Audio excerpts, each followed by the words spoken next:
Today we are looking at the Laplace transform and how it behaves with derivatives in time.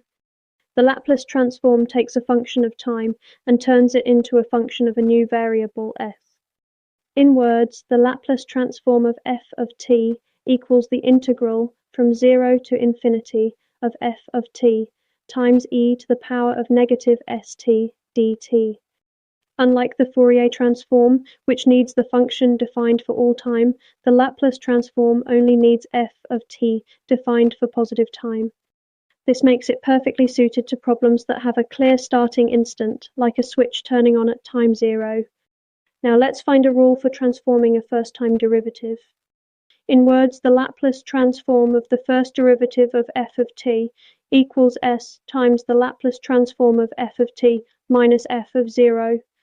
Notice the whole transform gets multiplied by s, and then we subtract off the function's starting value. Next, let's find the rule for a second-time derivative.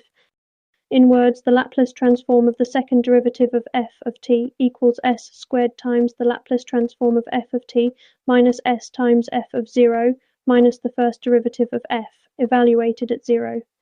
This comes from applying the first derivative rule twice in a row, once for f prime and once more for f prime prime.